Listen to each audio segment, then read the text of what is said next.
ಹೌದು, 2025ರ ನೊಬೆಲ್ ಪ್ರಶಸ್ತಿಗಳ ಪಟ್ಟಿ ಪ್ರಕಟಗೊಂಡಿದೆ.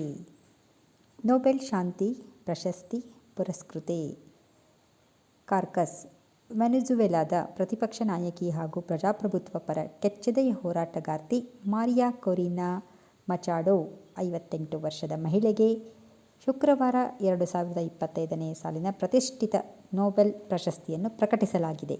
ಇದರಿಂದ ಹಲವು ದಶಕಗಳಿಂದ ಸರ್ವಾಧಿಕಾರದಡಿ ನಲಗುತ್ತಿರುವ ಲ್ಯಾಟಿನ್ ಅಮೆರಿಕ ದೇಶದ ಜನರಲ್ಲಿ, ವಿಶೇಷವಾಗಿ ಜನತಂತ್ರ ಸ್ಥಾಪನೆಯ ಹೋರಾಟಗಾರರ ವಲಯದಲ್ಲಿ ಹರ್ಷದ ಹೊನಲು ಹರಿದಿದೆ. ಜಪಾನಿನ 69 ವರ್ಷದ ನಿಹಾನ್ ಹಿಂಡ್ಯಾಕೊ ಕಳೆದ ವರ್ಷ ನೊಬೆಲ್ ಶಾಂತಿ ಪ್ರಶಸ್ತಿಯನ್ನು ಮುಡಿಗೇರಿಸಿಕೊಂಡಿದ್ದರು. 1945ರಲ್ಲಿ ಹಿರೋಷಿಮಾ ಮತ್ತು ನಾಗಸಾಕಿ ಮೇಲೆ ಅಮೆರಿಕ ನಡೆಸಿದ ಪರಮಾಣು ಬಾಂಬ್ ದಾಳಿಯಲ್ಲಿ ಸಂತ್ರಸ್ತರಾದವರ ಪರ ತಳಮಟ್ಟದ ಆಂದೋಲನವನ್ನು ಕಟ್ಟಿ ಬೆಳೆಸಿದ್ದಕ್ಕಾಗಿ ಹಿಂಡ್ಯಾಕೊರಿಗೆ ನೊಬೆಲ್ ಪ್ರಶಸ್ತಿಯನ್ನು ನೀಡಲಾಗಿತ್ತು. ಮಚಾಡೊಗೆ ವಿವರಣೆ: ಓಸ್ಲೋದಲ್ಲಿ ಅಧಿಕೃತವಾಗಿ ಪ್ರಶಸ್ತಿಯನ್ನು ಪ್ರಕಟಿಸುವುದಕ್ಕೂ ಮುನ್ನ ನಾರ್ವೆ ನೊಬೆಲ್ ಸಂಸ್ಥೆಯ ನಿರ್ದೇಶಕ ಕ್ರಿಸ್ಟಿಯನ್ ಬರ್ಗ್ ಹಾರ್ಪ್-ವೈಕನ್ ಪ್ರಶಸ್ತಿ ವಿಚಾರವನ್ನು ಮಚಾಡೊರಿಗೆ ವೈಯಕ್ತಿಕವಾಗಿ ತಿಳಿಸಿದ ವಿಡಿಯೋವನ್ನು ನೊಬೆಲ್ ಪ್ರಶಸ್ತಿಯ ಅಧಿಕೃತ ಖಾತೆ ಸಾಮಾಜಿಕ ಮಾಧ್ಯಮದಲ್ಲಿ ಹಂಚಿಕೊಂಡಿದೆ. ಇವರು ಯಾರು?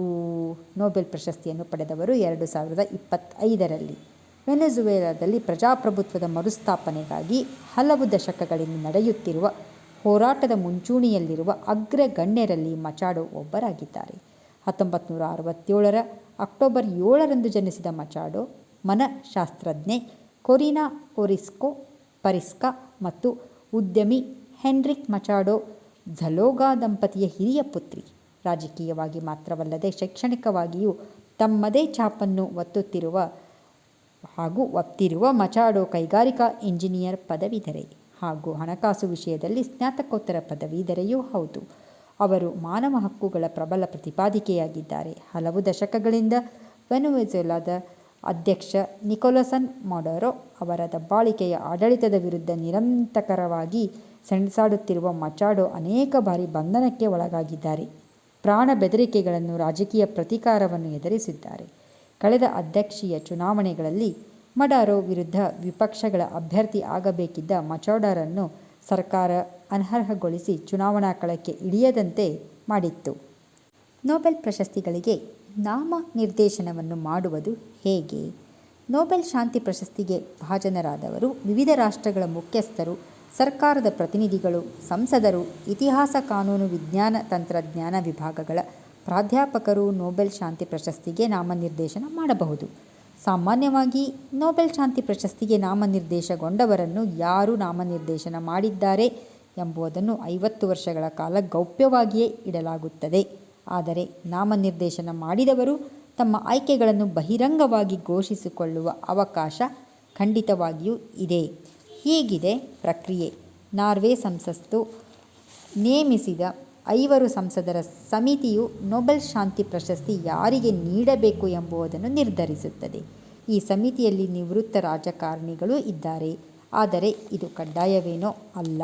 ಸಮಿತಿಗೆ ಯಾರನ್ನೆಲ್ಲ ನೇಮಿಸಬೇಕು ಎಂಬುದನ್ನು ನಾರ್ವೆಯ ರಾಜಕೀಯ ಪಕ್ಷಗಳು ನಿರ್ಧರಿಸುತ್ತವೆ. ಉಯಿಲಿನಲ್ಲಿ ಹೀಗೆ ಬರೆದಿದೆ: ನೊಬೆಲ್ ಶಾಂತಿ ಪ್ರಶಸ್ತಿ ಯಾರಿಗೆಲ್ಲ ನೀಡಬಹುದು ಎಂಬುದನ್ನು ಆಲ್ಫ್ರೆಡ್ ನೊಬೆಲ್ ತಮ್ಮ ಉಯಿಲಿನಲ್ಲಿ ಬರೆದಿದ್ದಾರೆ. ಜಗತ್ತಿನಲ್ಲಿಯೇ ಸರ್ವಶ್ರೇಷ್ಠವಾದದ್ದನ್ನು ಸಾಧಿಸಿದ ವ್ಯಕ್ತಿ, ಸೇನೆಯನ್ನು ನಿರ್ಮೂಲನಗೊಳಿಸಿದವರು ಅಥವಾ ಸೇನಾ ಸಂಖ್ಯೆಯನ್ನು ತಗ್ಗಿಸಿದವರು, ಶಾಂತಿ ಸ್ಥಾಪನೆ ಮಾಡಿದವರು ಮತ್ತು ಶಾಂತಿಯ ಸಂದೇಶಗಳನ್ನು ಸಾರುವವರಿಗೆ ಈ ಪ್ರಶಸ್ತಿ ನೀಡಬಹುದು ಎಂದು ಸ್ಪಷ್ಟವಾಗಿ ಉಲ್ಲೇಖಿಸಲಾಗಿದೆ.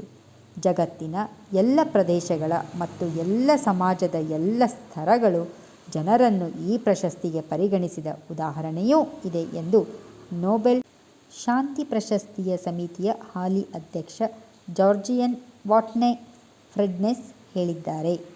ನೊಬೆಲ್ ಶಾಂತಿ ಪ್ರಶಸ್ತಿ ಸ್ವೀಡನ್ನಿನ ಓಸ್ಲೋವಾದಲ್ಲಿ ನಾರ್ವೆ ನೊಬೆಲ್ ಸಂಸ್ಥೆಯಲ್ಲಿ ಅಕ್ಟೋಬರ್ 10ರಂದು ಘೋಷಣೆಯಾಗಿದೆ.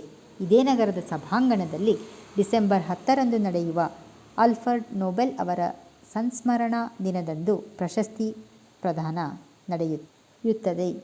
ನೊಬೆಲ್ ಶಾಂತಿ ಪ್ರಶಸ್ತಿಗೆ ಭಾಜನರಾಗುವವರಿಗೆ ಒಂದು ಪದಕ, ಒಂದು ಪದವಿ 11 ದಶಲಕ್ಷ ಸ್ವೀಡಿಷ್ ಕ್ರೌನ್ ಅಂದರೆ 10 ಕೋಟಿ ರೂಪಾಯಿ ಮತ್ತು ಮುಖ್ಯವಾಗಿ ಜಾಗತಿಕ ಮನ್ನಣೆ ಸಿಗುತ್ತದೆ. ಇದುವರೆಗೆ 3 ಜನರಿಗೆ ಅಂದರೆ ಭಾರತೀಯರಿಗೆ ನೊಬೆಲ್ ಶಾಂತಿ ಪ್ರಶಸ್ತಿ ದೊರಕಿದೆ. ಮದರ್ ತೆರೇಸಾರವರಿಗೆ 1979ರಲ್ಲಿ, ದಲೈ ಲಾಮಾ ಅವರಿಗೆ 1989ರಲ್ಲಿ ಹಾಗೂ ಕೈಲಾಶ್ ಸತ್ಯಾರ್ಥಿಯವರಿಗೆ 2014ರಲ್ಲಿ ನೊಬೆಲ್ ಪ್ರಶಸ್ತಿಗಳು ಲಭಿಸಿರುತ್ತವೆ.